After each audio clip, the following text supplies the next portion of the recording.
Hi guys, this is jjlockhART back again this week with a new drawing. This time I decided to do something on traditional medium on paper using pencils and markers. I decided to try out this brown or tan toned paper. I've never actually drawn anything on colored paper, I guess like a tanned color, so I decided to give that a try. And I figured it would be really interesting because since it is already toned, it should hopefully take place of a lot of the midtones. And so when I'm drawing, I guess the way that I approached it was that I would be mostly adding the darker areas and the lighter areas since the paper is already toned. So since it was toned, I was sort of inspired to do something a little bit retro.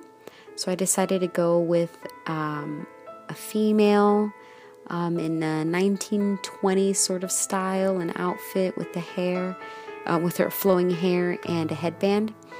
And I guess I just was inspired by the tanned color to do something a little more retro and see how that worked out. And I decided to sketch her out first in red pencil. And as I was sketching it out, I really liked how the red looked on the tan. I didn't know if that would work, but I did end up liking how it looked. So then I just used my red COL-ERASE Prismacolor pencil to do most of the drawing. I was intending only to do the basic shapes with the red COL-ERASE pencil and then draw with pencil. But like I said, I really like how the red looked, so I just kept drawing with the red and started shading more and more with the red. And I decided to give her very wavy hair with a headband, and I'm drawing a rose in her headband. And the way I draw roses is I start by, simple shapes. I start with a bigger circle, then a smaller circle for the center of the flower, and then from there I draw the petals and leaves, and then I do a little other like floral flourishes on her headband. I'm just drawing them out pretty loose at first and adding a little bit more wave or volume to her hair and her arm, giving her a little bit more dimension and shading a little bit more. Then I bring in the pencil for a little bit more shading, just to get the color a little bit deeper. But like I said, I used mostly the red to give it most of the deep colors, just because I enjoyed how the red looked. I guess the red made it have color, but not as severe as, I guess, gray, like pencil color would be, or even like a black, because I could have lined it with ink, but I really liked how the red looked. I liked that I gave it a soft tone to it. And just building up on my shadows.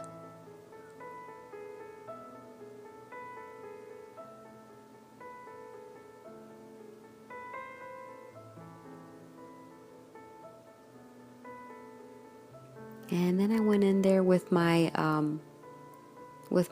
marker. I used, let me see, which one did I use? I used a Copic Chow, and I used two of them, and you'll see in the video, I only used two of them. One is an E00, which is Cotton Pearl, and the other one is E02, which is Fruit Pink. I'm not sure which one I'm using there. Let me see, I might catch a glimpse. But those are the only two Copic colors that I used, which are really close. They're very similar in color, just one's a little bit warmer than the other. And I just used those two markers to just give, I guess, a little more contrast. I didn't want a severe amount of contrast, otherwise I would have used a deeper color. But I wanted just a light contrast to the paper. Since the paper was already a toned tan color, I just kept with other tan colors just to give it a little bit of variety, but without giving it a big boost of contrast.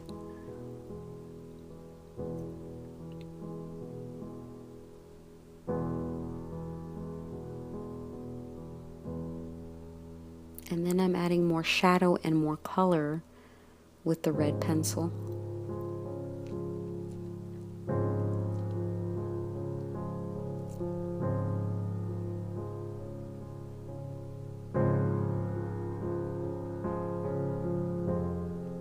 And then I went in with a white charcoal pencil, and this is the first time I use a white charcoal pencil for a drawing. Well, I guess it isn't my first time. The first time was in school a long time ago, but it's been many years, and so I decided to use the white charcoal the white charcoal pencil on this tinted toned paper to give it the highlights. Since the paper is already colored and that would be my mid-tone, I went in there with the red color erase pencil to add in the shadows, and then I used this white charcoal pencil to add the highlights. And it's a General's charcoal white pencil. And I'm going in there and slowly building it, and since it is charcoal, I am sort of softening it with my finger. I know a lot of people prefer to use the little, paper softeners or paper smudgers, but I didn't have one, and it's not, something that I'm going to treasure and put on my wall and all that. So I just smudged it with my finger.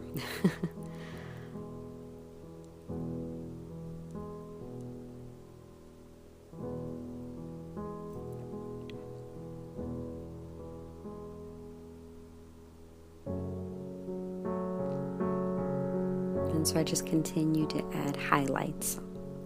And then I use also my Signo UNIBALL pencil. It's very white, and I add a couple more highlights with that. And then I do the eyelashes and little darker flourishes with my Micron, SAKURA Micron pen. And I decided to use that for the eyelashes so that the eyelashes really stand out. Since there's very little really dark areas, I just really wanted her eyelashes and eyes to really stand out. And then I'm going in again with a Copic Chow to add just a little more dimension to the hair.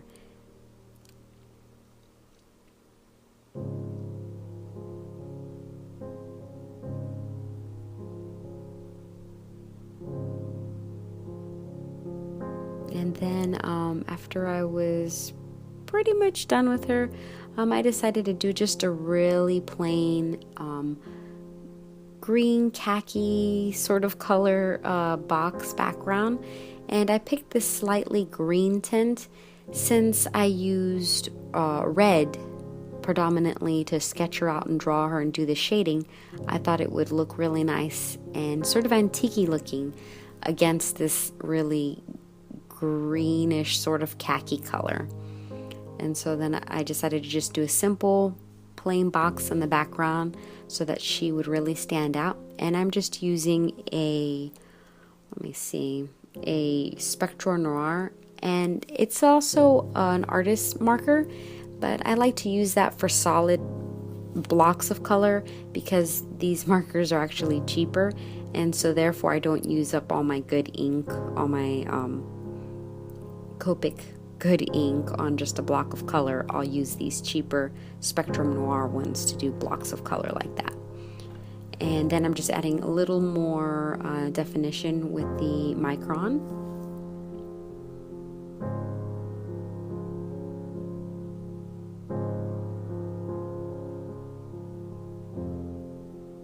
I'm just adding a little more detail.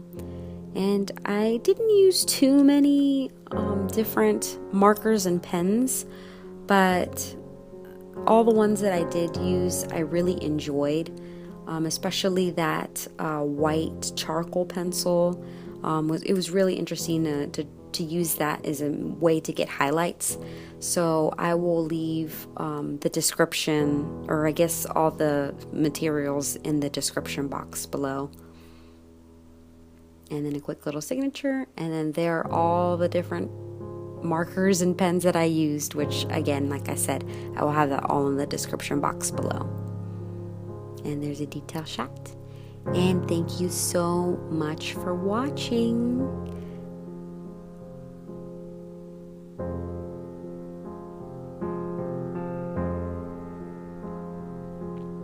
And if you would like to check out my video from last week, there's a little insert right there, and you can just click to watch it. Thank you. Bye.